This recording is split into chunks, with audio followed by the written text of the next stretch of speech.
I am Titus, and right now I am dead. But when my soldiers finally awaken me, I will gain all power and become the ruler of this world. Well, not if we have anything to say about it. You guys ready to get this show on the road? I don't know. I mean, are we really ready for this fight? We have to be ready! The fate of the world may very well rest in our hands! Well, if you put it that way, then let's get to it.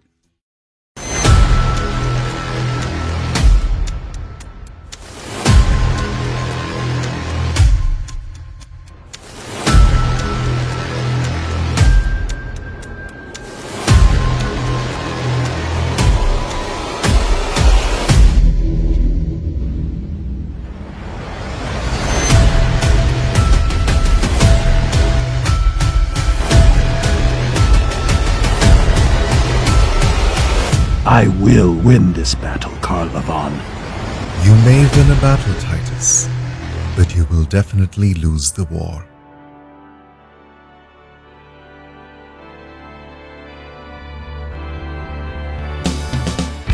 Classic pop culture. It's classic pop culture. Hosted by Steve Ludwig and Planet Ludwig. It's classic pop culture.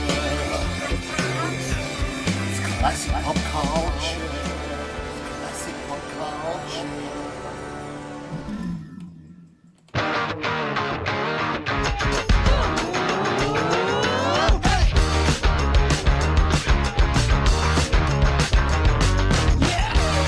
Yeah! Thank you, Joe Mandica, Australia's gift to the world of pop music. Joe is the writer, producer, and performer of our classic pop culture theme song, which you have just heard. And Joe is a true friend of the show. Speaking of true friends of the show, how are all of you doing? This is your pal and fellow fan of pop culture, Steve Ludwig, welcoming you to another edition of Steve Ludwig's Classic Pop Culture, right here at PlanetLudwig.com. We have all landed safely and peacefully at Planet Ludwig. And here we are, show number 178. We've been going since 2013. And on this edition, we have 6 cast members, 6 superb voiceover actors from the award-winning anime web series Titus, VDM. Now, a few shows ago, we had the creator, writer, and director, all the same person, by the way, of the series, Delmar Burkett, on our show, along with Catherine Black and Solomon Chertok from Titus. Well, our buddy and another true friend of the show, Solomon Chertok, is back, along with 5 other castmates. Now, we divided the interviews into 3 segments done over 3 separate days. We'll start off with DeAnna Day, who voices the character of Gloria. Bettina Skye, who returns to our show, who voices Mrs. Greenlee. And David DeCicco, another returning pal of the show, who provides the voice of the bouncer. They'll be with me in the first segment. They'll be followed by Demi Davis, who does the voice of Ranger Monica. And Demi also kindly shared one of her latest music videos with us, which you'll see during the show. And in the last, but not least segment of the show, we'll have 2 actors who voice the 2 main characters of Titus. Solomon Chertok, who voices Robert, and AJ Velasquez, who portrays Charles. And hey, if it's okay with all of you, may I throw myself in the mix? Because I'm lucky enough to be a part of the cast as well. I voice the character of the Fixer. So we are all set.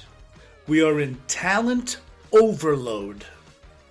How about if I shut up now, so segment 1 with our talent overload can begin. Enjoy, everyone.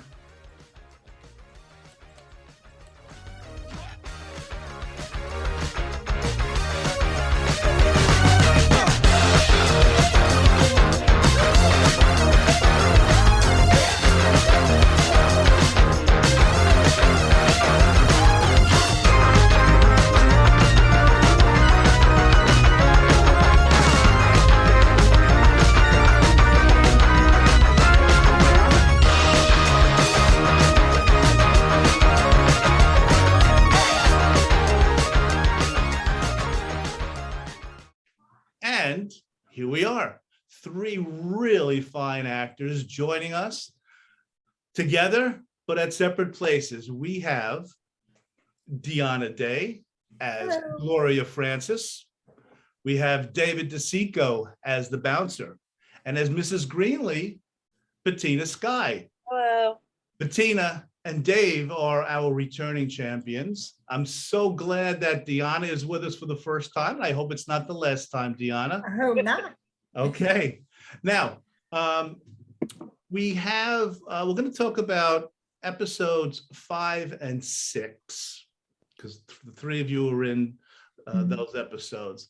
But audience, we are not going to offer any spoilers, okay? Because the creator and director Delmar Burkett did threaten me with death if we go too far. So we'll be on our good behavior, but I think you guys are certainly professional enough, more so than me, we know what we can and can't say. I just want to mention to the audience, I have a part in the series too. I play the fixer. So my first question is actually to DeAnna.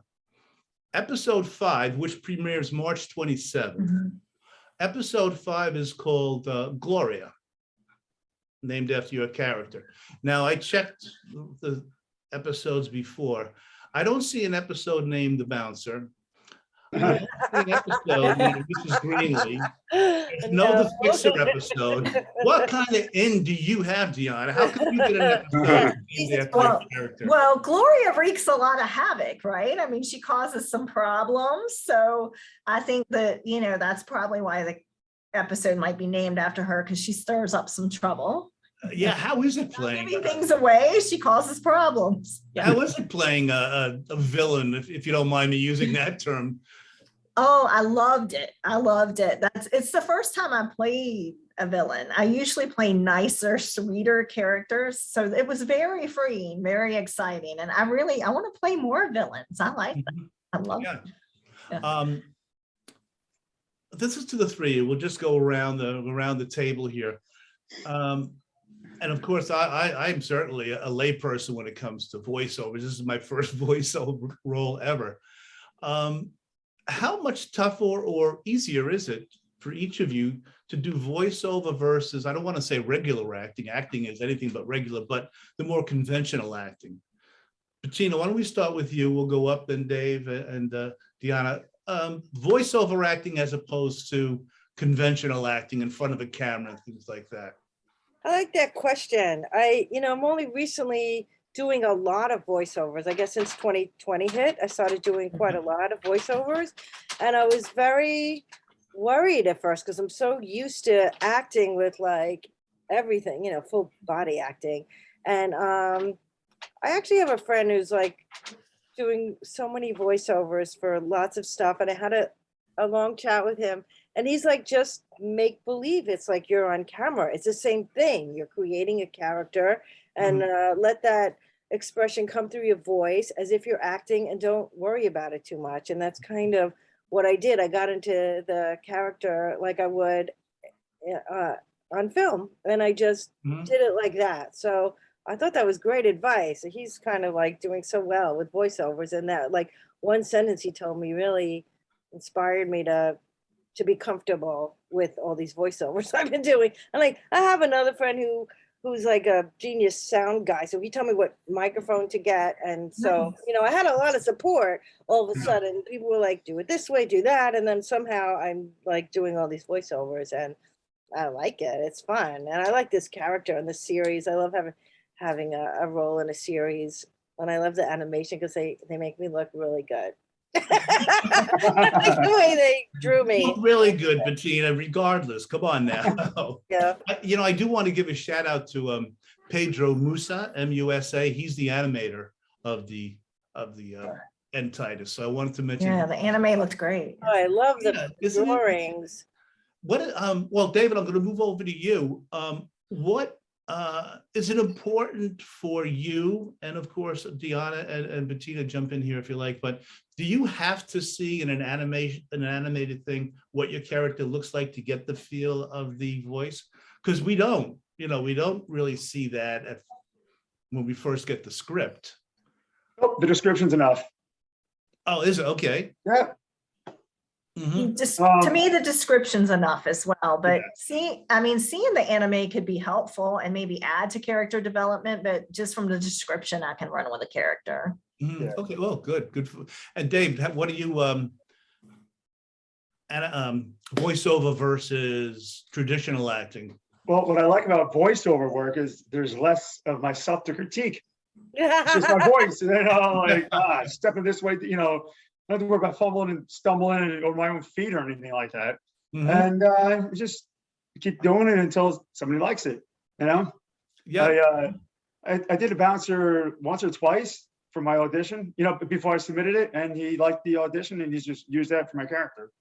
Oh, excellent. Yeah.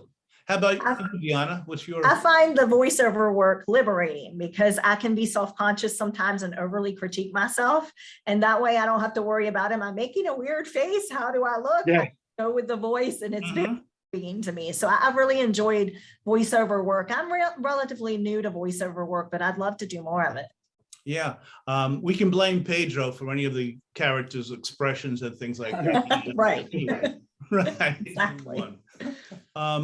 It says something about, I think you three as actors too, that with the pandemic and how we were all kind of stuck in on things, that we're able to find.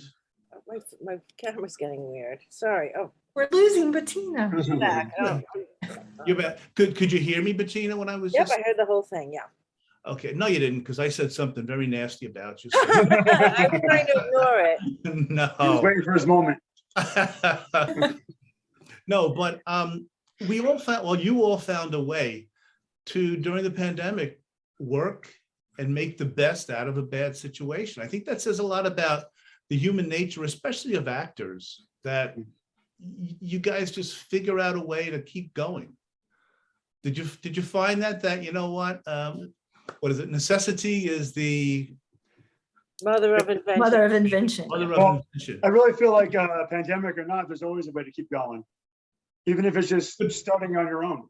Good point. On your own. Very good point. Bettina, if I recall correctly, when we had our first conversation, and by the way, guys, please check out on planetludwig.com. It was show number 163 that we did, Bettina. Excellent interview with Bettina. That was fun. And Dave, I love all your graphics. That was great.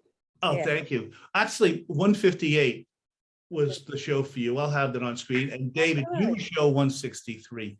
Guys, David and Bettina had two wonderful interviews. So when you get a chance, just check out on planetludwig.com. And like I said, DeAnna, in the future, I want to devote a whole show to you as well. So we'll get that going. Good. But I think it was Bettina who had mentioned to me that improv is so important to experience as an actor in acting school and things like that. And I was just wondering if the three of you agree with that to be a good actor, you do need to be able to improv.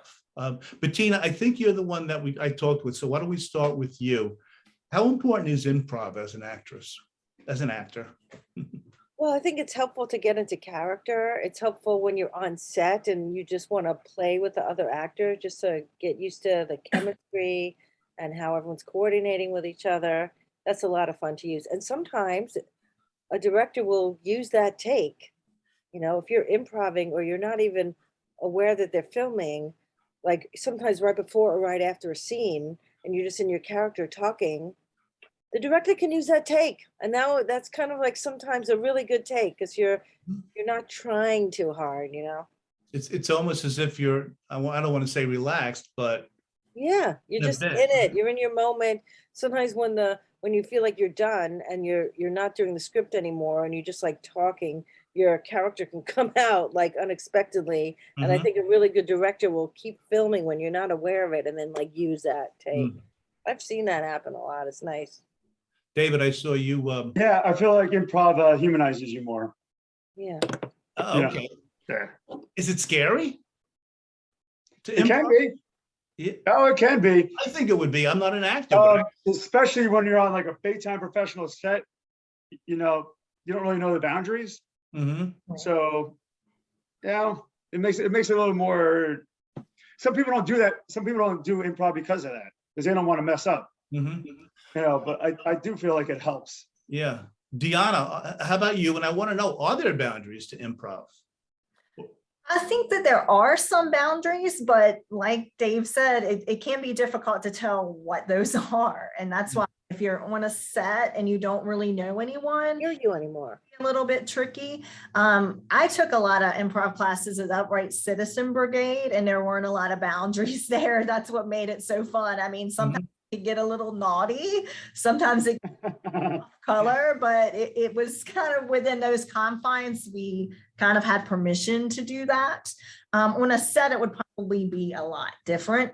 I mean, a little more professional confines, but from a training standpoint, improv was very pivotal in my development as an actor because I do sometimes over critique myself, overthink things. You can't do that. You're just in the moment and you just have to go with it. And I think that that's important as an actor to be in the moment with whoever you're creating with.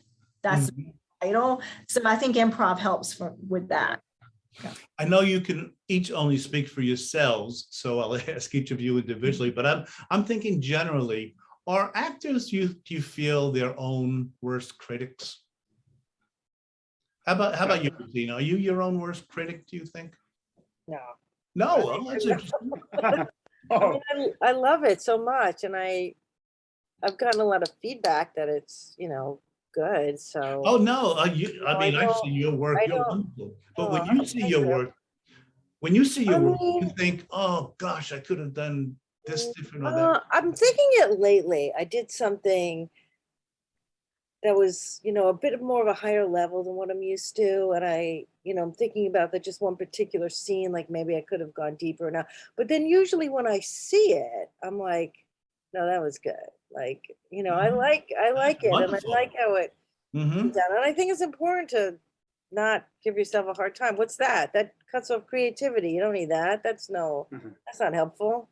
That I mean, would go everyone on. has it a little bit, but I try not to do that. That's That not would good. probably go on forever if that were, you Yeah, know. that's not good. Don't think about that.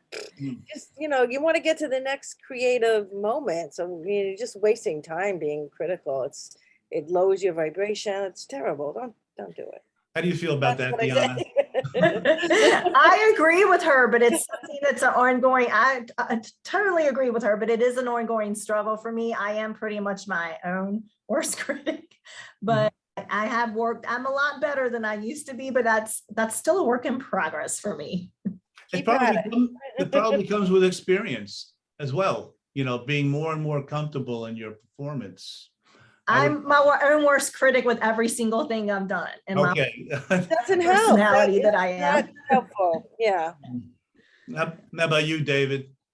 yep, I can be really bad. Sometimes it gets to the point where my wife is behind the camera. She's like, "I like that." I'm like, "Then just go with it." She goes, "You want to check?" I'm like, "No, just go with it." Enough is enough. Are you able to not bring your work home, the three of you? Yeah, but yeah. And when I'm home doing a cell tape, and when I'm done. But during it, I'm like, you know, my wife knows how I am, so she doesn't take anything personally. And I'm not like this when I'm on set or my own set or any other set. When it comes to the self-tape auditioning, she knows when I go, you know, she goes, okay, you know. Mhm. You know, but as soon as the camera's, turns off, that's it. That's it. DeAnna, can you leave it on the set? I can pretty much leave it on the set. I'm usually pretty good about that because I love acting. It's everything to me, but I always have a lot of other things going on in my life. So I'm able to kind of compartmentalize and leave the scene and go on with what I need to do next. Yes. Good. Bettina?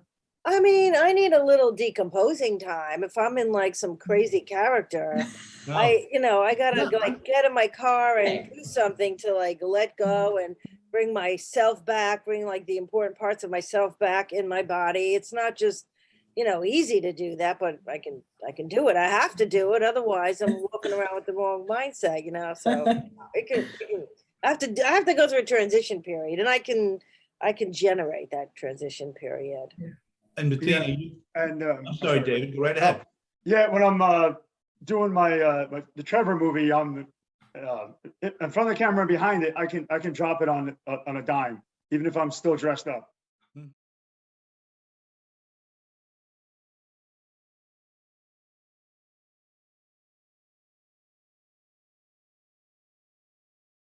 Especially when my wife is there, And as our viewers can see, we've been putting some Trevor pictures up there on the screen as we're saying. But Bettina, what I was going to say was too, you can always go home and just tell your husband, Steve Rubin, a great jazz musician, decompose me, please, Steve, and he can do some of his jazz, his very cool Hear jazz. a lot of jazz in the house. Yeah. A lot of jazz drumming in the house. Meditating. Now, we will get back with Titus, and I want to go through each of your characters. But before we get too far, I want to make sure that all of our audience knows how they can contact you or check out your websites and things like this. So, DeAnna, if people want to contact you, I know, and I'm sorry to interrupt, but TitusVDM.com has a lot of your contact info on there. Yes, because I have an Instagram. It's Miss DeAnna M Day, and I have a Facebook. I don't have a web page right now. Bettina has a fantastic web page. I have seen hers, but Thanks. Instagram I check regularly. That's always a good place to find me.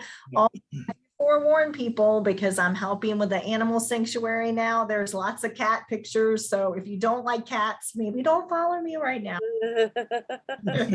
If a person doesn't like animals, regardless, don't follow any of us, please. I know we probably won't like me then. I know you guys have animals as well. Exactly. But if I may, I'll put it on the screen, of course. But you said it's Ms. Yes, it's MS, like Ms. DeAnna, and then DeAnna MDAY. My middle initials M's. And I would love to give the website for the animal sanctuary. Yes. So it's healingheartsanimalsanctuary.com, and we're located in Roseland, Virginia. It's a very rural area. So I've been helping my mom there. We have over 100 cats and dogs, and a lot of the cats that we have, the animals we have, they're not really adoptable. They have health problems. Like we have one cat that has spinal bifida. So we have tons of little sweet creatures that we have and take care of. So we should do, the four of us should do one full show just on our love for animals, because it's just so unconditional. Animals are just the best. We could bring our pets on. I have 2 cats and a doggy. Okay. I remember that would be a fun show. Yes. The animal show. Yes. Bettina, I know it's bettinasky.net. Yeah. Right. What else can you tell us? It's a great website. I think, DeAnna, did you just say that, or David? Yes, she has a lot of interesting things. I was looking at her nice reel and it's like, nice. Thank you. Yes. Yeah, my IMDb page, Bettina Skye on IMDb. I have an Instagram, Bettina Skye. I also, I do healing for people. I read tarot cards and I do healing. on Zoom, which I started in 2020 doing these on Zoom. And I work as a clown. I do balloon twisting and face painting, and tarot cards also in person. So I have an entertainment website, which is skylightentertainment.com. I think it's SKYELIGHT. Is that link on BettinaSkye.net? I don't think so. Okay, so I'll make sure I put it I'll up. get that to you. I'll make sure I got the right information. I get it to you. I don't remember it offhand, but I can get it to you. David, Thank you. sure. TrevorHorrorMovie.com, is that right? Yes. Talk about great websites as well. Please Ah, talk. thank you. I need to check that out. Yeah. Thank you. Yeah. The theme song is all the way at the bottom. You press play all the way at the bottom of the screen. Okay. Cool. Page. I'll have to check it out. But also my email is DeCicco7070@gmail. Or even on Facebook, my profile pictures of me and my wife on our wedding day. And Bettina, Nice. you're in the Trevor movie. Yeah, I can't wait to film Oh, it. wow. I'm doing it in May, from Yes. my understanding. Yeah. Finally. I Scheduling feel a pain in left the out. I butt. want to be in the I was going to Trevor. say, Gloria, we're not in the movie. I just want you to know. No, darn. I Hopefully think it turns into a franchise and then there's gonna be a lot more roles. That is the plan. I already have Trevor too. I already have a plan for the third one. You do? That's exciting. Wow. So you do have it all nice and kind of outlined Yeah, out. mapped out. Yes, sir. It's one of the scariest visions. DeAnna, you have to check it out. Trevor. I will check it out. I have it I- on the screen here. can't wait. But Thank you. yeah. All right, now It's a woo, that movie. I can imagine the trip in it. I saw the short, David, that you and Solomon did, talking on the phone to each other. Yeah. I mean, that's all I'll say, but I mean, holy smokes. Thank you. You seem like a regular, normal guy, Dave. How do you come up with these ideas? You mean I'm not? Kidding. I do want to also, I should have said this at the beginning. David, I want to thank you for your service to the country in the Air thank Force Academy. Appreciate that. Thank you. Thank you for that. Thank you. Now, how about if we, before we kind of tie this up, let's go through each character. And of course, like I said, keeping in mind that we have to kind of watch our parameters, what we can say and not say about it. Now, episode 5, called Gloria, like episode 5, March 27th is the premiere. And Bettina and DeAnna, you're both in that episode. First, DeAnna, what can you tell us about your character, Gloria? Well, as I mentioned earlier, without giving up too much information, Gloria, she does what she wants and she does not care who that bothers, and she causes a lot of trouble. I believe she causes quite a bit of trouble for Bettina's husband. So there's a connection with our characters, but it's not a very positive connection as the viewer. So yeah, I'd say whoever she comes in contact with, she definitely leaves an impression, but she's not someone you would want to hang out with. Yeah, if it were a positive connection, it would be boring. I don't want to be on her bad side. No, you do not. You do not. That's correct. Bettina, you play Mrs. Greenlee. I don't know what I can say about Yeah, I know. I don't know, but I can say I enjoyed it. I look good. The animation is great. Mhm. You know, I have a husband. Yeah. It was certainly fun to record the lines. You know, I really enjoyed doing the character. Yeah, it's funny, when I had gotten my script for The Fixer, I said to I emailed Delmar. I said, Delmar, I promise I won't tell anybody, but tell me, do I die? Does the Fixer get killed off? And he just put ... He said, not telling. I said, okay. I said, I We guess can't tell what happened. We can't tell you because we want you to Right. watch the series. Yeah. And I guess, Dave, I'm going to get to the bouncer in a second, but that, just generally speaking, that must drive you actors crazy with generally with scripts when people say, look, don't talk about it now. And something's going to happen, but you can't tell people yet because it hasn't been. I don't like that. I mean, I'm in so many projects right now that I'm not allowed to talk about. There's like 4 of them. And I want to like post pictures and talk about all these amazing projects, and like I can't. So that makes me a little nuts. I'm like, well, when can I? And do I have to wait? You know, how long do I have to wait? I don't like that. And they're trying to keep up with what you can and can't say. Yeah, and at the same time, you have to make it interesting. Yeah. Well, David, I mean, with the bouncer, now we're going to see some acting. Yeah, tell us about him without telling us about him. Well, I like my lines. I'm not just okay. Oh wait, I actually have dialogue and a personality, and I get to interact with multiple characters, which is just awesome. So especially because when I'm doing the role, I don't really know who I'm interacting with. I had to wait. Right. It's fun to see it all put together because we're home on our own thing and just saying our lines, and then like see how the animation comes together. It's really something. Yeah, and the way that words get all lit up as you're talking, and it's clever. Even that's entertaining in itself. It is. I mean, you three have experienced this before, but it was so cool to me to like we were just saying. You record your words, you send it to Delmar, but then you see them and you see your character saying those words. For me, it was like such a cool thing. It is. Yeah. I like seeing how it connected because we're recording alone, and to see how you interact with the other characters, how it all pieces together. Yeah. I mean, a silly little thing. Like I remember, I had recorded a line, and then it. Character Charles was talking on the phone to the fixer, and of course the fixer had that telephone voice, that kind of staticky voice. I said, even that was cool to me. I said, I didn't say it like that. There was no static when I was talking. Just little things like that really get me excited. All right, so listen, let's before we say goodbye, once again, let us know what upcoming projects you have, anything you need to promo. We would love to hear. DeAnna, why don't you start off for us? Well, I'm currently not working on anything. I hope that changes soon, but I have a lot going on in my life personally. I'm finishing up my last year teaching, and I'm moving to LA. So I have a lot to do in preparations for that. So that's kind of what my focus is right now. I have a feeling LA is the place to be if you're going to be working as an actor. I've never lived in LA. I did live in New York City for 8 years. Of course, that's where I met Solomon, and I did a lot of work, and I love New York. I miss New York, but I need some warmer weather right now. So I want to try the West Coast for a little while. And you went to the Stella Adler acting school.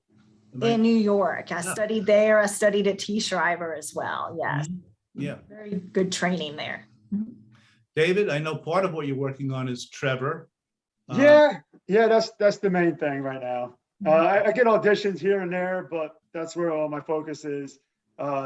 The scheduling right now, tweaking the script, and also what I'm going to do with it in the future. Working all, at the same time, I actually have new angles now of what to do with it afterwards. I'm very excited about. I have a deadline. Big things. I'm very excited. No, can't wait. We all can't wait. Bettina, you studied under Lee Strasberg. Yeah. Fantastic. What do you have coming up? I can tell you a little bit, about a bunch of things. I did a short film called Play Date a while ago, which is still in like festivals. So that's getting a festival circuit. I'm currently shooting a series called 1,000 Miles. I play a diner waitress. So in the middle of shooting that, it's pretty awesome. I did another pilot called The Chambers. It's going to be a series. I'm going to be in Trevor. I did a film called Fresh Kills. I had a tiny part, but man, I think it's going to be in movie theaters. So watch out for that. I think it's awesome. It's nice. And Bettina, I understand you have a project, Judge Jerry. Tell us. Yes, it's going to be airing on May 16th. My episode with my friend Sean Bennett on Judge Jerry on May 16th. Check your local listings. I think where I live, it's like 11:30 in the morning, channel 11. But check your local listings. May 16th on Judge Jerry. And that's why God invented DVRs, isn't it? Yeah, I don't know how to use that though.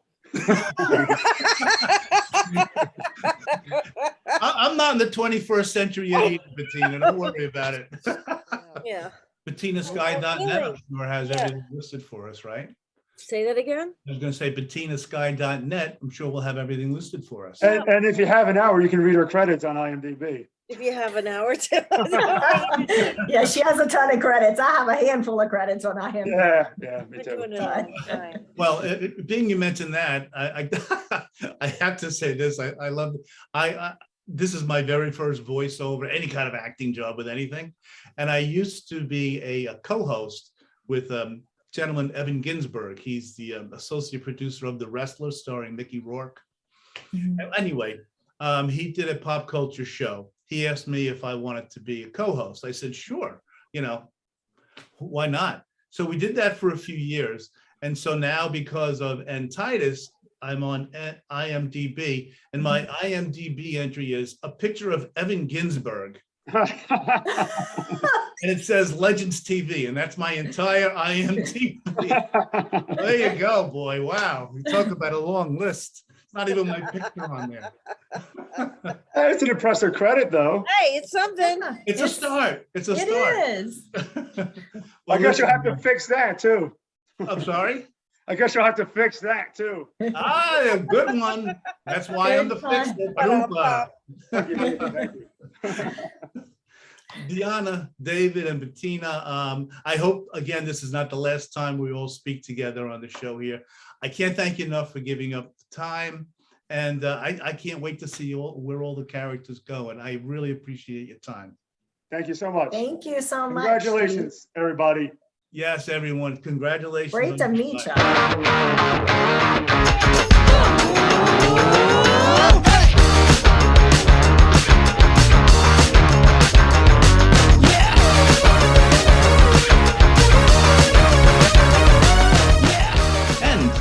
As promised, we are now joined by the quadruple threat. We have singer-songwriter, actress, dancer, model, Demi Davis joining us. Welcome to the show, Demi. Hi, nice to be here. It's our pleasure. Now, it's always tough because I interviewed 3 of the characters the other day. You play Ranger Monica, but we have to be kind of careful. We can't give too much away. We were read the riot act, I think. Yeah, we definitely don't want to give too much away. I will just say that Ranger Monica is sassy. Perfectly put. Sassy. And if I may add, and I don't think I'm giving too much away, your character, Ranger Monica, is certainly one to keep your eyes on. Definitely. Titus. Definitely, we can see things developing. Have you ever done voiceover before? Yeah, I've done a couple other voiceover projects. I actually played a bird. It's called Yellow Bird. Any guess on Twitter? No, bad joke number 1. Forget it. On Twitter. Okay. Oh my God. Quiet, Steve. Let the guest speak. It was actually, and it was actually a puppet. So that was like my first voiceover gig. Yeah, and then I've done a couple other independent projects where I think I played one. I played like it was kind of, I don't know how to describe it. It was we used to call in. It was a unique situation where all the characters would literally call in on a line, and we do our lines like live. Oh. And it was recorded. Yeah, we did all almost like together. Improv. Not improv because You had a script. Yeah. It was scripted, but we did our lines in sync, so it was almost like live. It was live in a way, but recorded. Yeah, so that was definitely different too. And so this is, I think, my third voiceover. It's interesting. It's cool because you get to just keep doing it until you get it right. Yeah, that is the nice part about it, right? Yeah, I mean, you got the same thing in when you shoot, but also you can do it in your pajamas. Absolutely. I have my like little studio with my mic and everything, and it's like, oh, let's do another take of that. So. And at any time of the day or night. At any time, Whenever right? you There's feel no it. schedule, right? If I got to do it before I leave out, I can just do my setup and do it. Yeah. I mean, I'm not an actor, and I've never done voiceover. I play the fixer in Titus. And how did you feel? I mean, I thought it was so cool when I saw what my character looked like with the Oh voice. yeah, So definitely. cool seeing your character in animation form. It was cool. I was like, wow, like, oh, that's what, that's what the drawing looks like. Yeah, I think that's pretty cool when you can see the visual part of it, like, oh, she's got, whatever color hair, that kind of outfit. Right. And that kind of expression too. Yes, absolutely. Aren't you dying to know what's going to happen to your character? I am. I can't wait to see. I'm just excited as you are. Also, I think that's also what's interesting is when you see the final product. Is it like for general acting, like if you shoot a film or whatever, you don't know what's going to be on the cutting room floor. You don't know how the scene's being edited. You don't even know what it really looks like most of the time because you're not seeing what I'm not going behind the cameraman going, let me see that shot. So sometimes when you see it, you're like, oh, wow, okay, that's how it looked. That's how it was shot. That's how it was edited, Yeah. It's the same thing. It'll be interesting to see the character face with my voice coming out of it. Yeah, and especially, I mean, when you do the voice over, you're really not acting with someone like you would on the telephone. Right. You're just doing your lines, and to hear them together is another pretty nice, cool thing.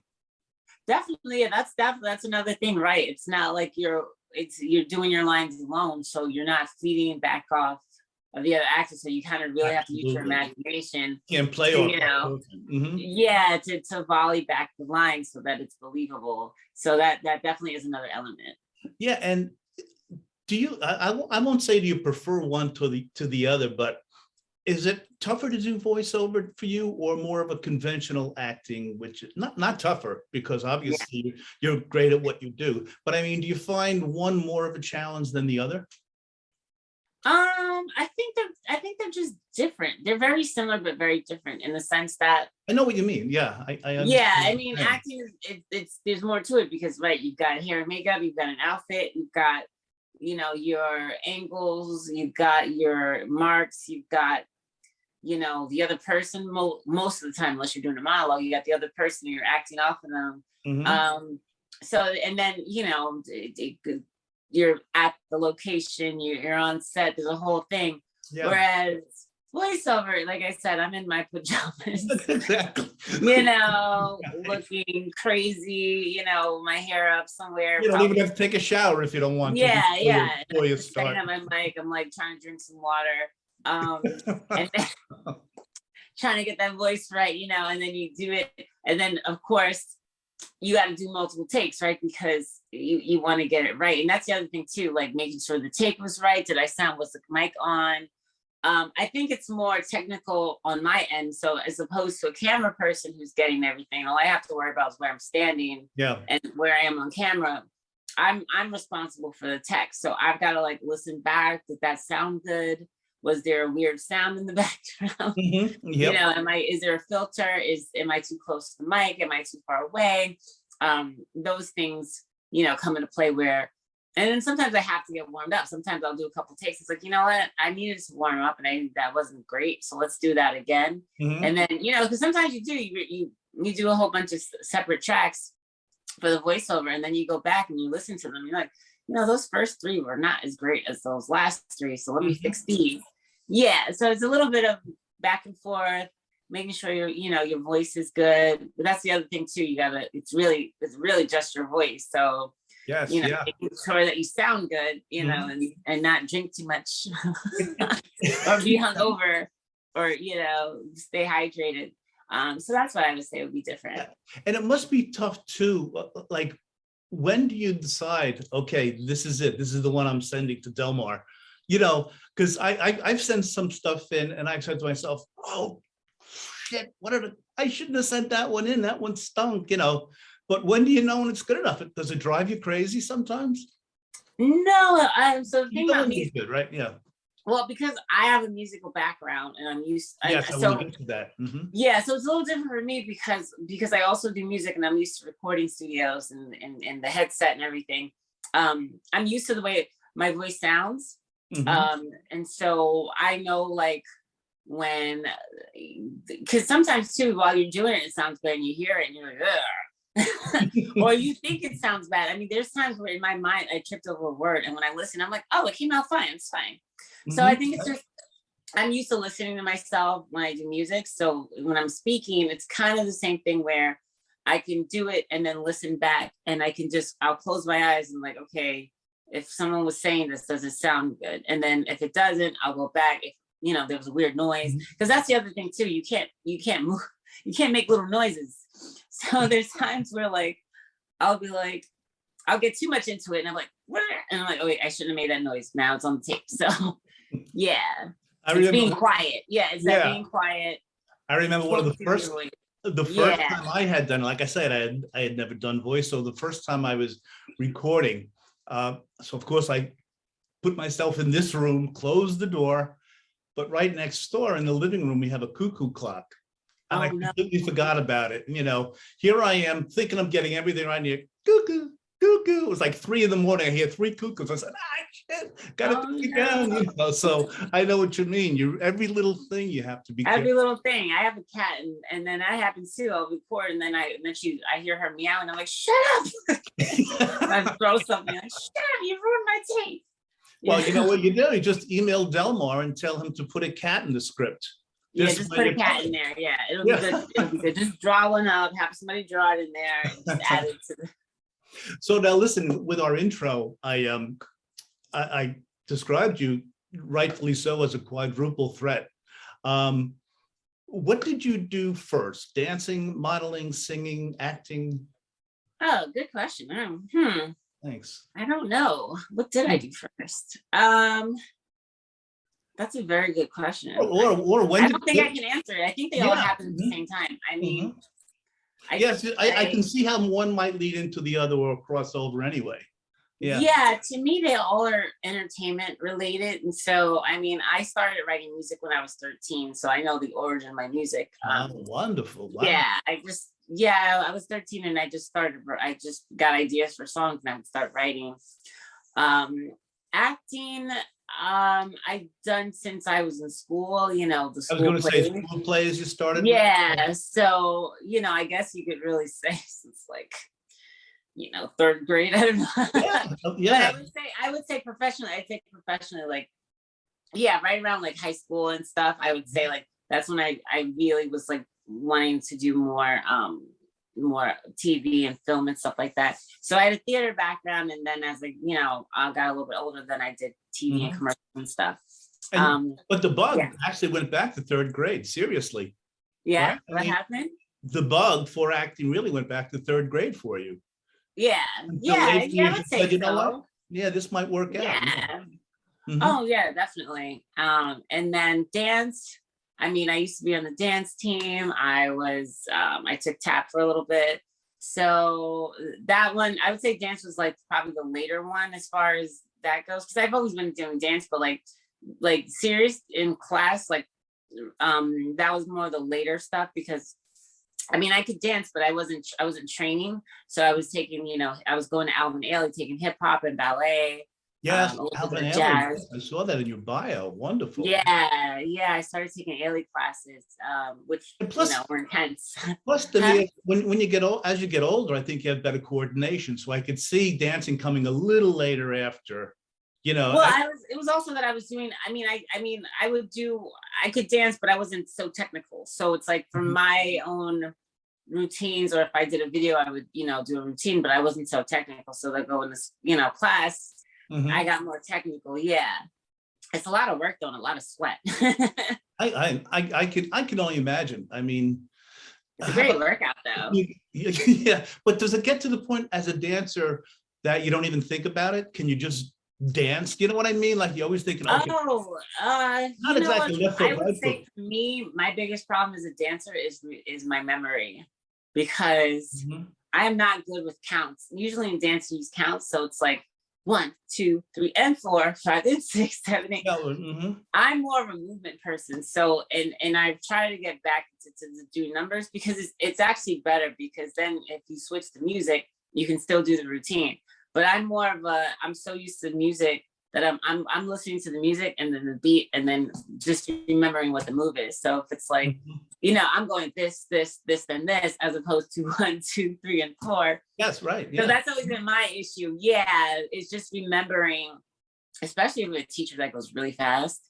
It's like picking it up. That's my biggest thing. And that's like one of the best things if you can, picking things up quick. I once got thrown out of an audition for a backup dancer for Lil Kim because what? I did. I got thrown out. Come on, spill. I want details. No, yeah, it was this guy. I'm not gonna say his name, but I'll he's a top details only. He's a top choreographer. And at the time, I didn't know him at the time, but later I knew him. Like he became a little bit more famous. But like, let's just say that he did the routine, and it was, you know, a lot of these auditions you gotta be quick.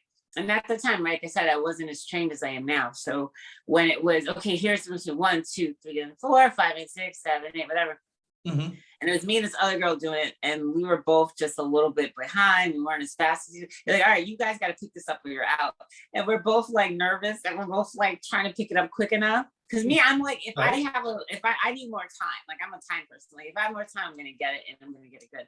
But if it's like right away, that's always been my weakness. So I wasn't getting it quick enough. She wasn't getting it quick enough. All right, you two out. No, you're not getting it. Get out. I'm sorry. Come another day.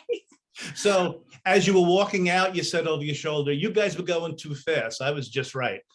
Well, no, as I walked out, I was like, I'm probably too tall for this anyway. Lil Kim is tiny. Yeah, I'm 5'9". So I'm like, I don't know if that would have worked anyway. Yeah. Yeah. I mean, so 5'9", not that I'm, you know, any expert, but as a model, that's got to be an ideal height. Oh, it's minimum. I mean, it's really? minimum. Yeah, as a dancer, it works that against me as a dancer though, because a lot of the girls are shorter. So a lot of times these dance calls will be like 5'7" and below, or 5, you know. So when it comes to dance, it can, depending on like the other people involved, it can be a little bit of a hindrance. Plus, especially in hip hop, a lot of it's low. So when you're tall and you got to get low, it's hard. Even with my choreographer that I do for my music, when she does the routines and I'm doing them, I'm like, oh, you're trying to make me go low. She's shorter than I am. So she's like, okay, you go here and you're gonna, and like, okay. And I'm trying to go low, but for me, it's further down. So like, I'm like, oh, let me take these long legs and go down here and hope I don't fall over because I got a long way down. And it's not likely they're going to build a pit for you in the stage either to bring you down to size. Yeah. So that's the other thing. It's like when I gotta get low, these long legs gotta go down and not over. So, you know, speaking of your dancing and your singing and all, I want our audience, those who don't know, if you go to demidavis.com, you can just click and catch all of your videos there. Yeah. Right to the videos. How do you like making videos, music videos? It's a lot of work. And I was going to say, how long does one of your typical, or not typical, because they're really cool videos, but how long would it take? Days? I'm working on one now. I have a new single coming out. Yeah. It's called Chemicals, and it's difficult because I'm an indie.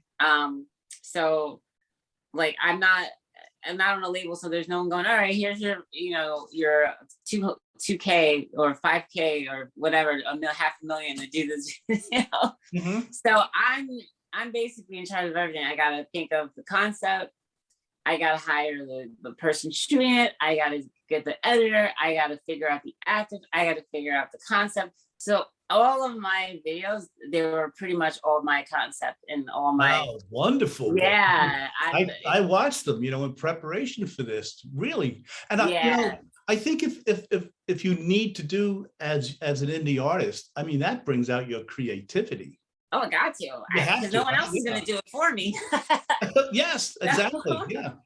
I just get inspired and I try to think of what would be good. And it's limiting too, because sometimes, you know, what you want to do is a little costly. Like for instance, to this new video, I wanted to do a bank robbery scene.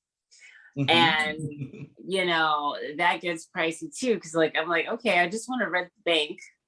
And like, oh yeah, we can rent this Ben out for $10K. And I'm like, $10,000 for just for the bank scene. Yeah. A beautiful bank. B? I only need an hour to shoot the scene. Right. They're Yeah. like, yeah, well, $10,000 will do it for you. And I'm like, yeah. Okay, we got to go to Plan B. Let's go to Plan B, right? Which is probably just building the set. But those are the kind of things of trying to finagle certain things when you need to, or rearranging what you're doing. So yeah, but it's definitely an interesting thing when it all comes together. Yeah, I want to let our audience at the end of the show, after our segment here with Demi, we're going to speak with AJ and Solomon in our third segment. But after that segment, Demi was kind enough to allow me to show one of her videos to you guys. So to close the show, we're going to see one of Demi's videos. So we're looking forward to that as well.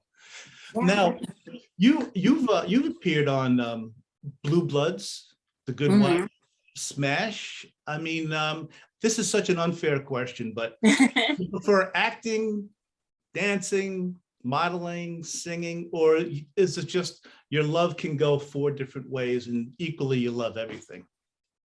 I love everything equally. Yeah, I would imagine.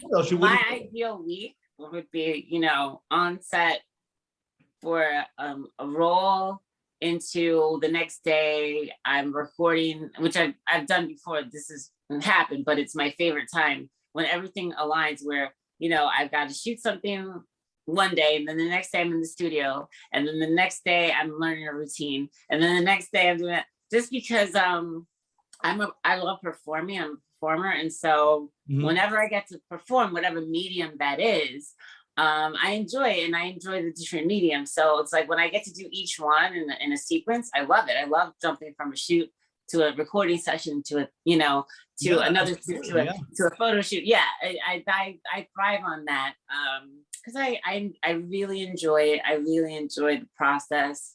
Can be tiring. But at the end of the day, mentally as well as physically, I'm sure. Both. Yeah. I mean, I think the only thing I dislike about shooting, depending on what you're working on, if it's an independent project, it's a little different. But for big studio back things, you're on set for 8, 10, 12 hours, right? But the actual shooting time is probably 20 minutes. Yeah, right. You're sitting around all day waiting for your scene. Kind of like Thanksgiving dinner. Yeah, that's 20 hours cooking.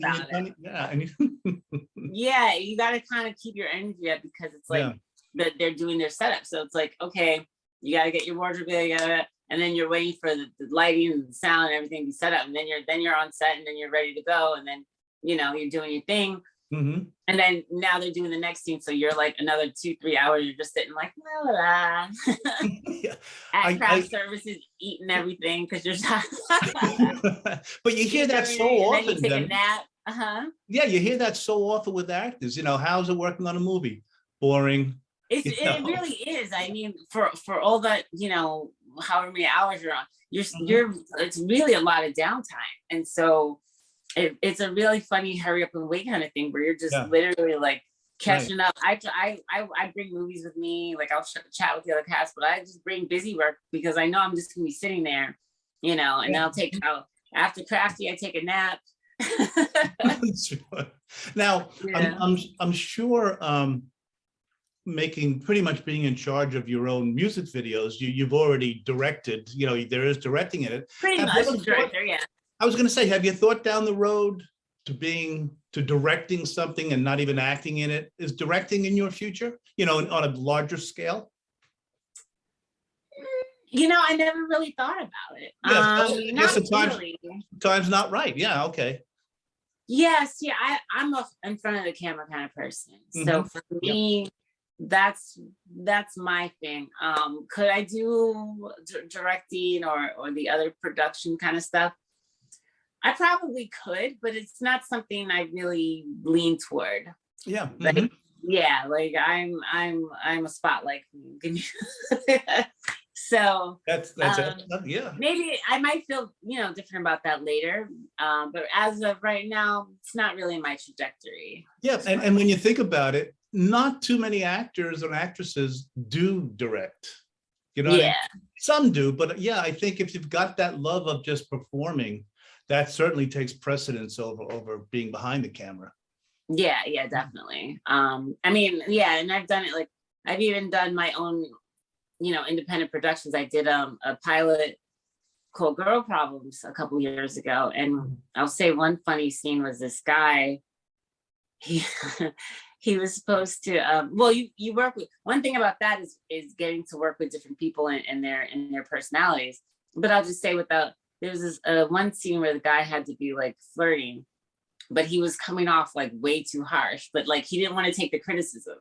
So I was like, yeah, that's another thing and I was like, wow, so this must be what directors get when they're trying to get something out of you and you're not listening and you're still doing what you think you should be doing, as opposed to like, no, this is what you should be doing and why are you doing this? It's not coming across how you think it is, Like he knows better than the director. Yeah, that happens, or people just maybe, I mean, it could just be in their head, There was one, like, I think one person had literally one line and it took forever to get that one line. Literally, it was one line. And I was like, oh my God, like, just say, and for whatever reason, it wasn't. And so I was like, I guess that's the reality of it, that you're, the different obstacles you have when you're behind the scenes in charge of everything, getting, looking and seeing how it looks, and that's got to be frustrating as a director too. Yeah. Oh yeah. And the actors too. Like, you want to grab them by the neck. Yeah, like, no, you keep doing the same thing. So yeah, I mean, and that's I guess another skill, because you have to learn how to work with people and get what you want out of them. In a way that's conducive, that's not, going to frustrate them or yourself, So I think that adds another skill. Yeah. Well, Demi, I want to thank you so much. Now, again, audience, we haven't seen the end of Demi on this show. We're going to see a music video at the end. But before we go, you want to give your IG and your Twitter. Your Twitter. Yeah, sure. So my main website is demidavis.com. But you can get me on Twitter and Instagram at Demi, DEMI 360. It's Twitter, IG, Snapchat. It's just DEMI 360. And yeah, I'm pretty active on social media, so say hi. I don't bite. And I think if the listeners go to ntitusvdm.com, your info is on there too. Yeah, my info is on the Titus site. Right, exactly. So, well, Demi, I would love for you to come back sometime. It was a pleasure speaking with you. Likewise, it was great meeting you. And let's hope hope to meet you sometime in person as well. And I'll bring Solomon with me. Solomon Chertok. Oh yeah. Thanks so much, Demi. All right, bye.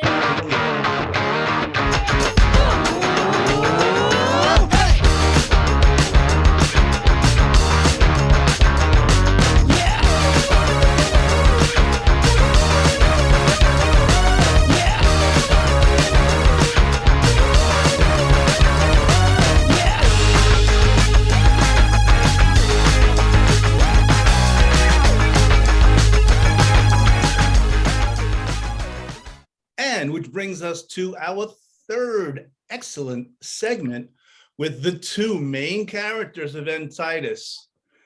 AJ Velasquez, who plays Charles, Solomon Chertok, a returning champion to the show. He's been on before, who plays Robert. And what's fantastic is you guys have been doing scenes throughout the whole show together, and this is actually the first time you've met. Yep. How does that feel? It's pretty cool. Exactly. It's good to finally meet the person behind the voice, because we've been working for over, since, was it 2020? Can't remember if it's 2020 or 2019. All the way, it's been such a long time. And we've never, met each other, like a traditional casting, like, hey, how are you? How you doing? I'll ask you guys, doing voiceovers versus I don't want to say regular acting because acting isn't regular, but conventional acting. What do you find the biggest difference? AJ, why don't we start with you? Voiceover versus traditional acting. Voice acting, I feel I can get away with a little bit more, whereas traditional acting, it's kind of like you're stuck in a little box sometimes. I spoke with Demi last segment, and she said you can also do voiceovers in your pajamas if you want. That too. Right. How about you, Solomon? What's your what do you see as the main difference? Well, honestly, to me, it's like with voice acting, you're isolated from everybody else in a sense, whether if you're doing it in a studio or if you're doing it at home, you're not together with everybody else. Although I've heard that Pixar sometimes has the cast members there, like I've seen for the behind the scenes on Toy Story, where they've had the actors there to play off of each other in terms of getting that chemistry. But most of the time, you're not with the person right there that you're reading off of. And sometimes if you don't know the person's voice, you have to imagine it, where when it's live action, they're right there. And it's like, you know, you can tell right away with the chemistry, the connection in terms of the back and forth, where with doing it voiceover wise, you have to go with your gut, your instinct in terms of who's feeding you the lines, what they sound like in that sense. So you're basically going with the force or the Schwartz. The Schwartz, that's right. Ideally, AJ, would you prefer to be in the same studio with Solomon? I mean, being you guys have most of the scenes together. Definitely. I feel, yeah. You kind of get that energy too, I would imagine. I'm not an actor. Exactly. I'm a layperson, but right? Yeah. Now, I've mentioned it in the first couple of segments. All of you fine, tremendous actors are so busy. That's why we put it in 3 segments, because we couldn't get you all together. But Solomon and AJ, before we go any further, thanks so much for finding the time to spend with us here. And it's really appreciated how busy you guys must be. So I wanted to say that for sure. Thank you. And I want everybody, I keep reminding our audience that ntitusvdm.com is where you can catch up on all the episodes if you haven't seen them yet. They're like 10, 15 minutes each. Here's what the website looks like right there. There I you have go. it on my phone. There, See, look at this. it's on your phone, everybody's phone. Get it up there. And Titus, it's what it looks like right there. AJ, now why don't you have a placard to hold up, for crying out loud? Come on. I know. Oh, for crying out loud. See, this is where this is the dynamic of the Charles and Robert relationship. Yes. One is the other one. Yeah. AJ, how did you decide? Smart guy. How did you decide to make Charles in that persona? Kind of like, hey, yo, Robert, you know, kind of a real cool, nothing's gonna bother you attitude. How'd you come up? I was watching the live action, so I was watching how certain scenes were, and then reading the script, I was like, he's got to have a smart mouth on him. And so, ironically, Bugs Bunny was playing, and I was like, let me take a little of that. And then I just started playing with it, and that's how I got Charles. Wow, perfect. What a way to come up with it. Yeah. How about you, Solomon? How'd you come up with Robert? Kind of a soft-spoken, I won't say timid, but, you know, certainly more withdrawn than Charles is. Well, it was interesting. It was all from the audition, because when I auditioned for Delmar, it was actually for the Charles character. And he kept saying that I did not fit that tough guy role that he wanted. But he said, wait a minute, there's this other character named Robert, but your voice kind of matches. Here's the, gave me the audition sides.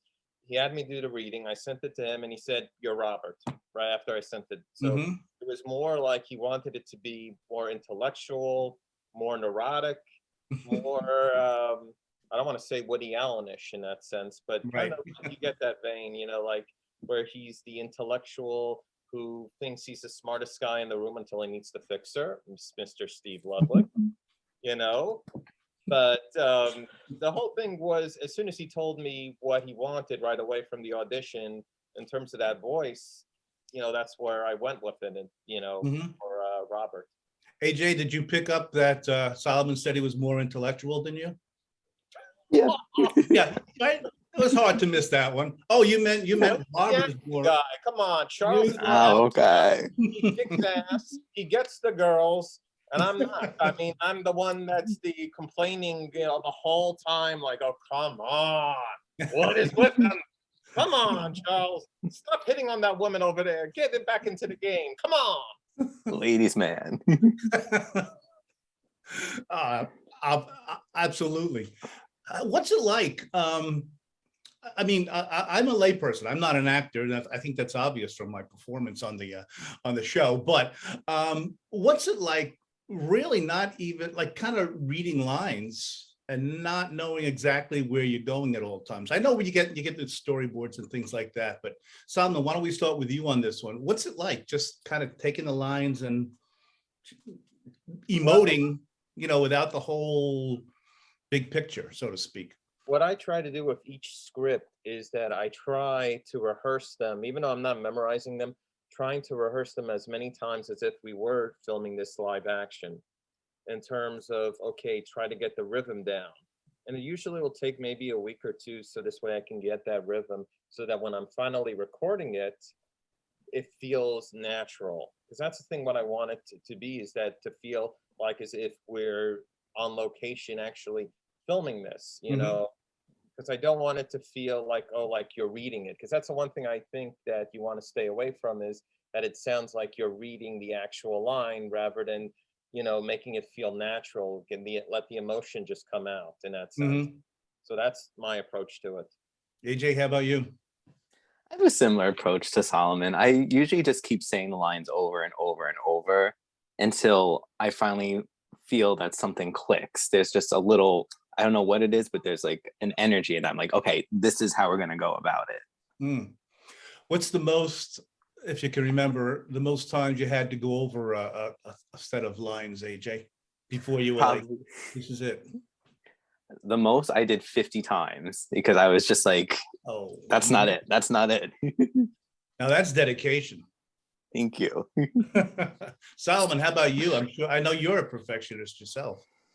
I gotta tell you, I don't know if AJ, you felt this, but episode 3, and for anybody tuning in, tune into episode 3, which you can find on the Titus website, which has all the episodes so far.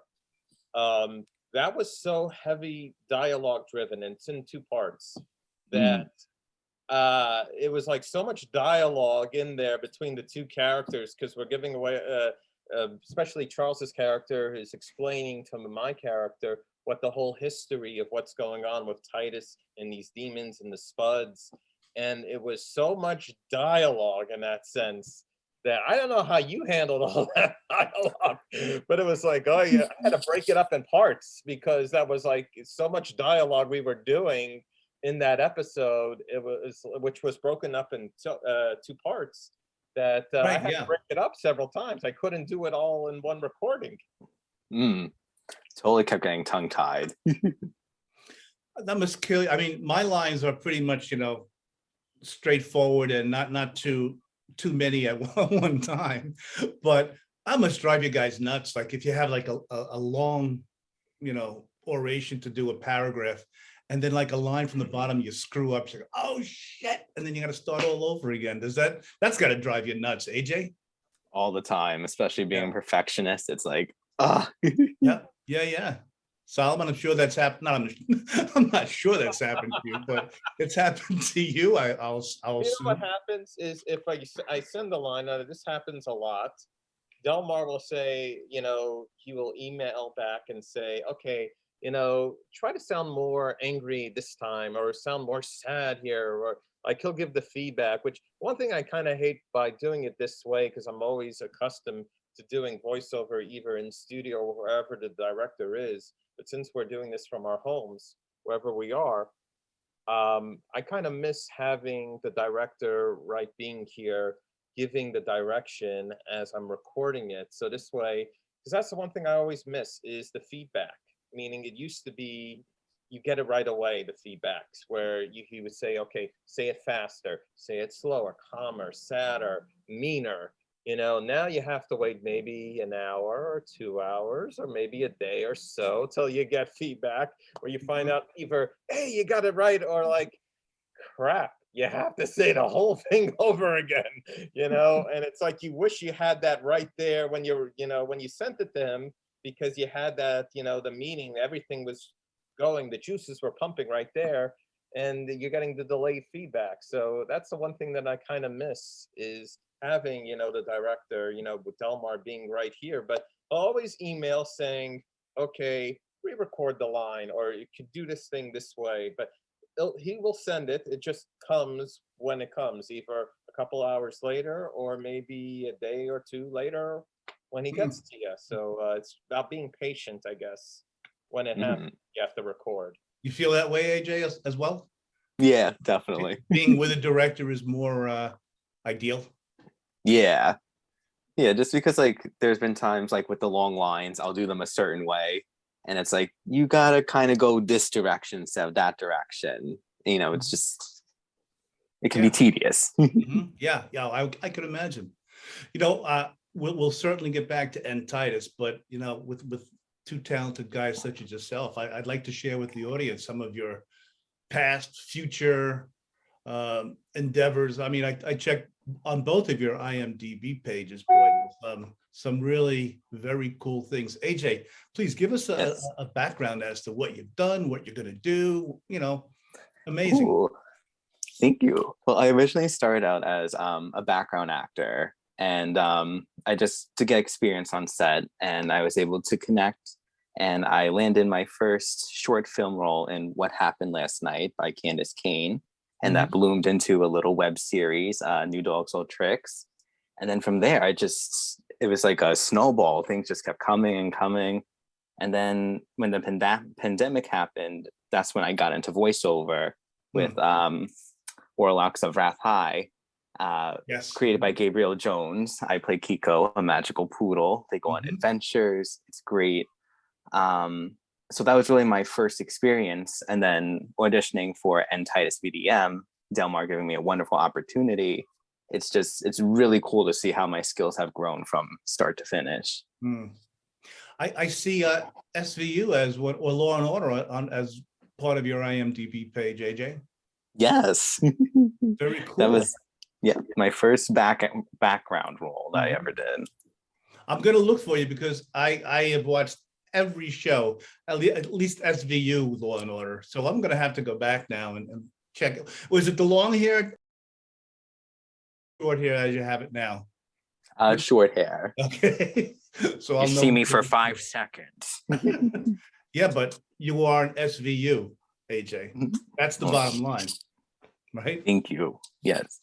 Solomon, please, you talk about IMDb pages. Tell us some of your. I'm also an old Law and Order guy myself. I appeared on it twice, but not SVU. I was the original. What's his name? Sam Waterston. Waterston. Yeah. AJ, here he goes again because he's more intellectual. He gets on the original. I got it, Solomon. We got it. Okay, we understand. You end up doing Law and Order. It's kind of a ritual. If you're an actor in New York, you have to do Law and Order. I did it actually twice. One scene that I was on, it was like this crime scene by a grocery store. So I was one of the background people looking in on what's going on. And they had me as a lawyer in the courtroom, which I think the studio was the one by Chelsea Piers, one of those studios right there, where I know Vincent D'Onofrio came in and was chummy with Sam Waterston on the set there. So I was a lawyer in one, and I was a street looker on in the other. So that's my Law and Order thing right there. I'll get right back to you, Sam. But you know what I had heard too, that how great, at least on SVU, and I'm sure it's the same with the other Law and Order shows, that they would shoot a lot of scenes during the day, especially so that they could get theater actors in the show, because they could film during the day, because obviously most of the plays are at night, just to get them some extra work. And I think that's really nice. It's so cool for them to take that into consideration. Definitely. I remember during when the pandemic happened and they closed all the Broadway shows, that I think Law and Order was one of them, or a lot of the New York shows, because of all the Broadway actors being out of work, were trying to hire all these Broadway actors to give them some work on their shows while their shows were not going on with Broadway shut down. That the one thing with that show in particular is, if you look of who's on any of those shows, you have a wide variety, whether they're Broadway actors or film actors, TV. They have everybody on there. Everybody kind of does Law and Order. It's kind of a ritual. You got to do Law and Order. If you're an actor, you got to do Law and Order. That's your bar mitzvah. Do Law and Order. I'm a retired teacher, and I used to teach in North Bergen, New Jersey. And not in my elementary school, but they filmed an episode in one of the elementary schools in North Bergen. So that's my tie to Law and Order. So how about that, huh? Oh, it's Small world. Neither of you is impressed, I can tell. Okay, so anyway. Yeah, so it's all connected. They're all connected. But you know what you were saying, Solomon, and AJ, I kind of answer this together. It is a community among actors, isn't it? That you just kind of look out for each other. I know it's competitive, but you want the best for each other. Is that a fair statement? Yes, truth. Right? Yeah, it's good to know someone has your back. So,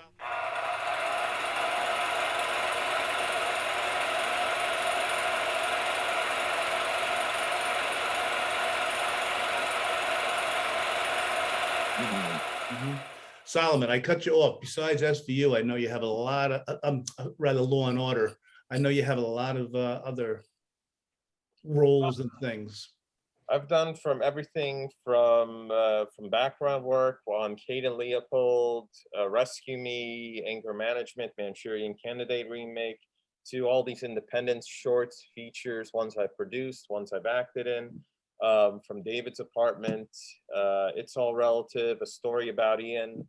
Plus I have the one that I'm working on is the Trevor franchise, which has Dave DeCicco, his Killer Clown.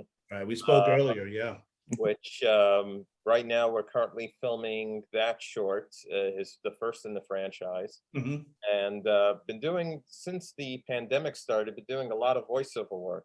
The Curse of Elmo, I got to voice Elmo in that fan parody film, and stuff I've been doing for Carl Dudden, his X-Men radio fan series. Been on a couple of episodes for him, and basically just getting it. Right now, it's a lot of voiceover work at the moment.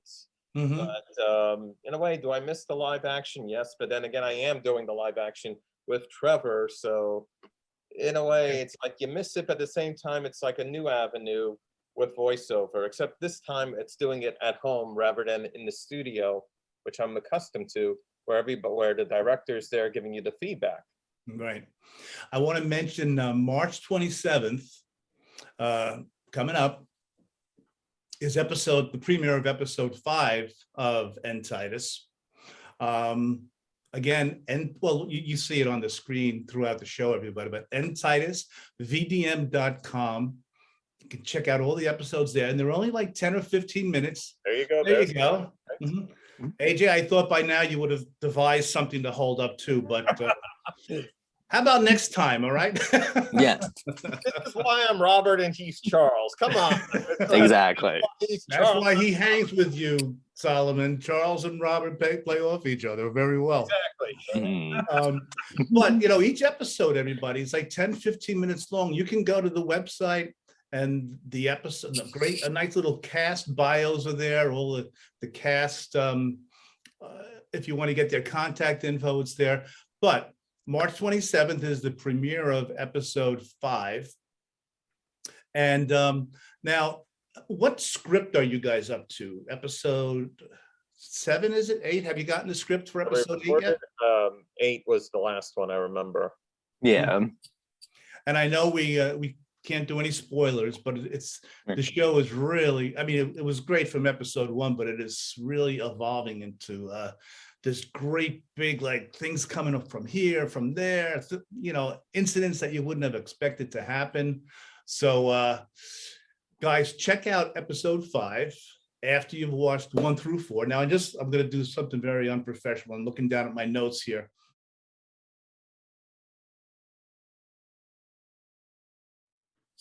You know, so much of the interaction in Titus is between Solomon, Robert, and Charles, you, AJ. Is it strange when you're actually finding yourself interacting with another character? AJ? Definitely. Yeah. It's like a whole new chemistry, whole new world. You guys are like the odd couple, Solomon. Exactly. I mean, to me, I think that's what the heart of the whole series is. Even though we're supposed to stop this apocalypse to make sure that this demon Titus never arises, but yeah, you know what? I'm going to interrupt you, Solomon. I'm sorry. This might be a good time. Could you give Solomon a real brief thumbnail to those who haven't quite watched the series yet? Briefly, what's it about, or what are we up to so far? Well, it's about these demon spirits, or we sometimes call them spuds on the show, which basically they can possess human form and take over the host of the human. They're trying to resurrect their leader, Titus. And basically there are warriors such as Charles and Jasmine, who is voiced by Catherine Black. Mm-hmm. Basically, these warriors have been fighting these demon spuds from, preventing Titus from happening. And basically, like in the beginning, from episode 1, Charles comes to Robert. Robert happens to be this guy who's kind of stuck in this really kind of like he's in a rut in a job where he's not appreciated by his boss. He has girlfriend problems, and he feels like he should be somewhere better than what he's given in that sense. And Charles comes along and he asks him for his help to come on this adventure with him. And Robert is kind of like, I don't know if I should, but then after seeing Charles kick ass, one of those spuds and demons, it's like, oh, I want to go on to it, because I think he feels that this can actually help him get to that level that he wants to be. Mm-hmm. Not to mention to me, and this is what I was saying before, there is this in every single episode. I mean, there's an homage to those buddy cop films, like Bad Boys, 48 Hours, or Lethal Weapon. And you see it with Robert and Charles, where they're both opposites, where Charles is the ladies' man and he's the action guy. He's like if this is Star Wars, he'd be Han Solo. Or if this is Happy Days, he'd be the Fonz. Where Robert is the Luke Skywalker, or the Richie Cunningham if this is Happy Days. And they're yin and yang in that sense, And the thing is, Robert, I feel, always admires Charles because Charles is who he wants to be. He wants to be that. I see him living a little vicariously through Charles. I see that in Robert. Just a little touch like, Oh, absolutely. Charles is cool, That's the one thing about him that he admires, and he's trying through this adventure to be like him. Even though they may not agree on their methods of how they're doing the stuff. But as they go along, like as we've seen in episode 3, he briefs him on what's the history of this whole war that's going on. There's also, he introduces him to his pal, the Fixer, in episode 4, otherwise known as Steve Ludwig. That's right. Thank you. Who happens to be somebody that my character, Robert, is kind of like intimidated by, because he likes to feel like he's the smartest guy in the room, but it's really the Fixer who's the smartest guy in the room, who's really Charles's good buddy for so many years in that sense. And as we go to episode 5 coming up, the one thing is, I definitely say to everybody, rewatch the episodes before the new episodes come on, because it's like, Steve, you said it earlier on one of your shows, it's kind of like a giant feature film that's broken up into like these 10 pieces. And when you watch one before seeing the other, you can see how they're all connected.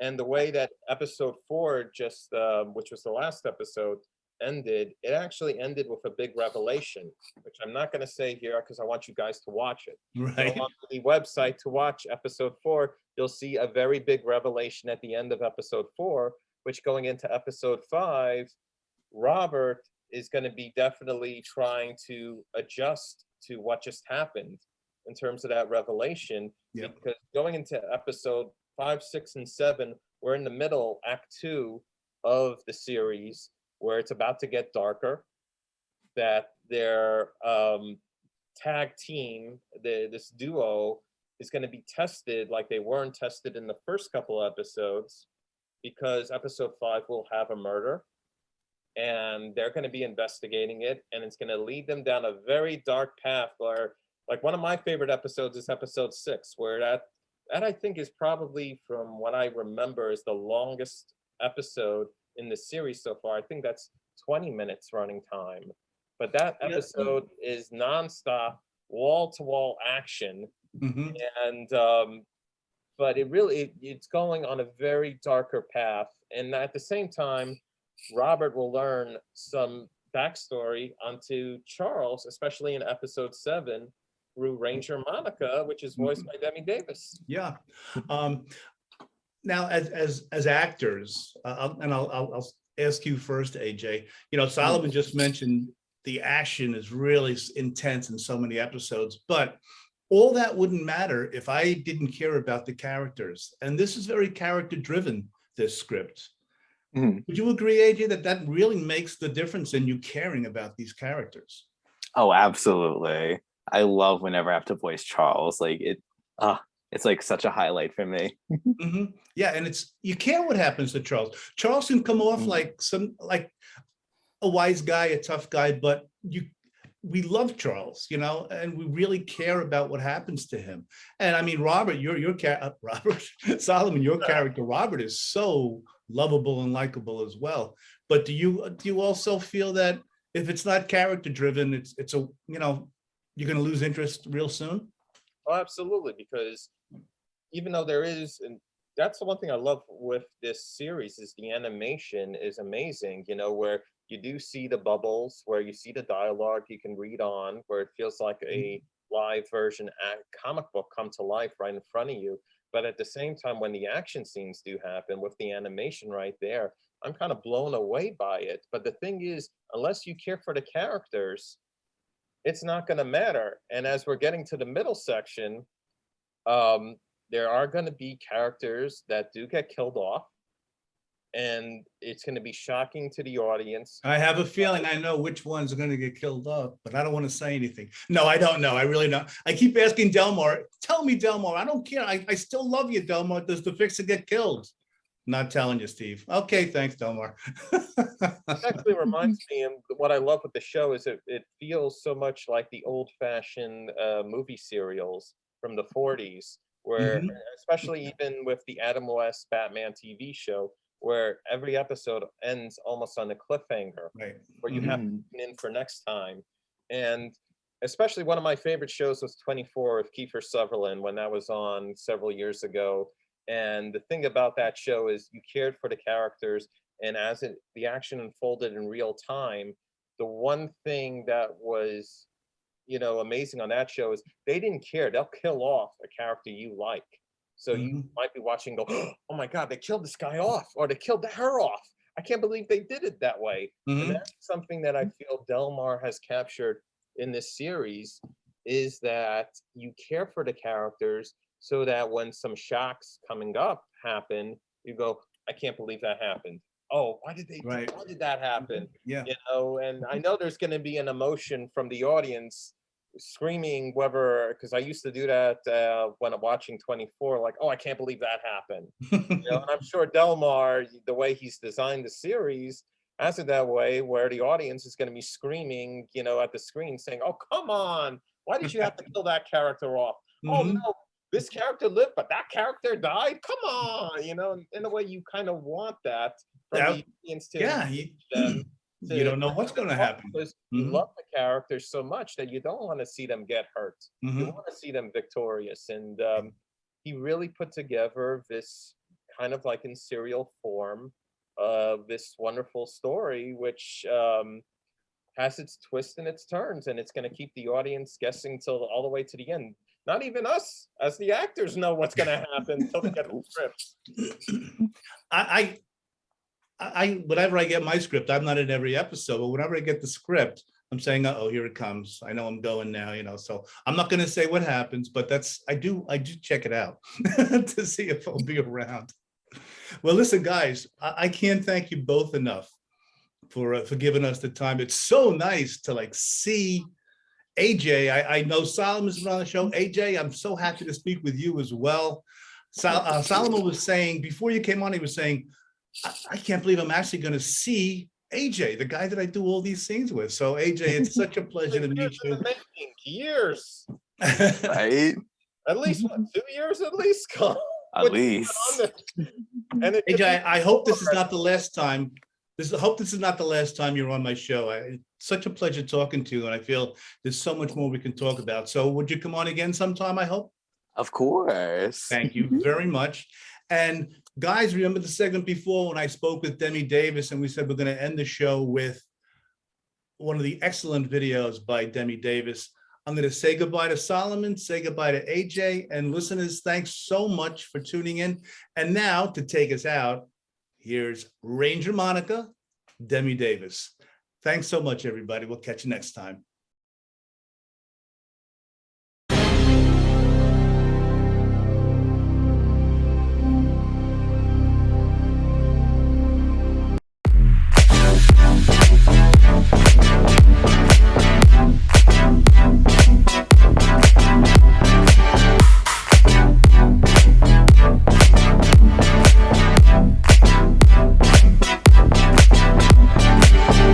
Gotta change, can't do this no more. You stay the same, I'm growing for sure.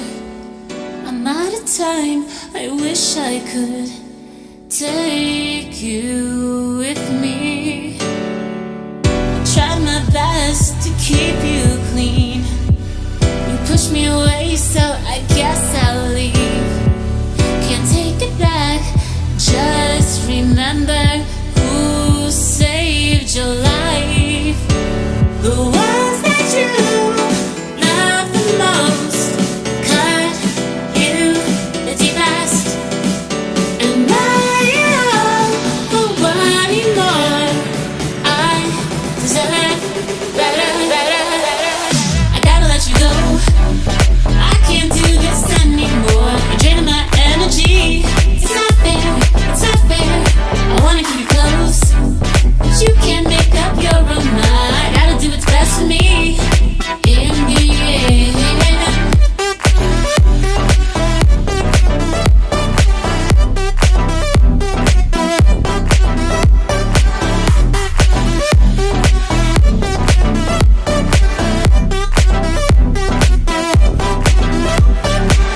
I wanna call, but it's best I don't. It's hard enough not to have you close. I'm just afraid of witnessing the train wreck of your life. I hope I'm wrong and you turn it around. Find the strength to stand your ground. Don't be a slave to that bottle now. I wish you all the best. The ones that you love the most cut you the deepest. And now for one more, I deserve better. I gotta let you go, I can't do this anymore. You're draining my energy. It's not fair, it's not fair. I wanna keep you close, but you can't make up your own mind. Gotta do what's best for me in the end.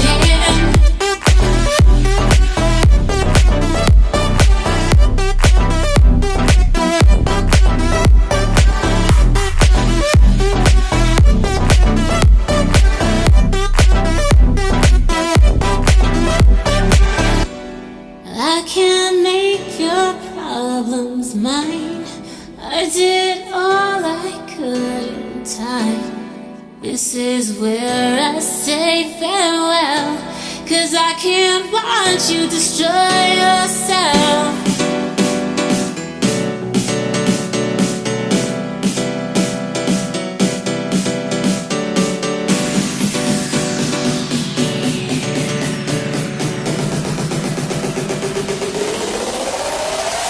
Gotta let you go. I can't do this anymore. You're draining my energy.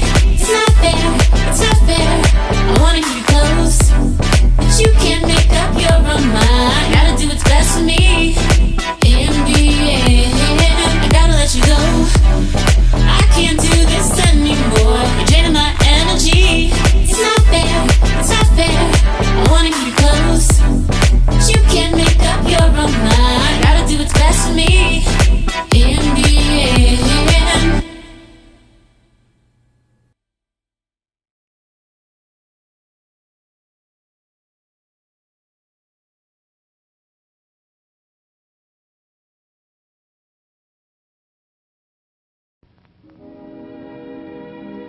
And now, folks, it's time to say goodnight. We sincerely appreciate your patronage and hope we've succeeded in bringing you an enjoyable evening of entertainment. Please drive home carefully and come back again soon. Good night.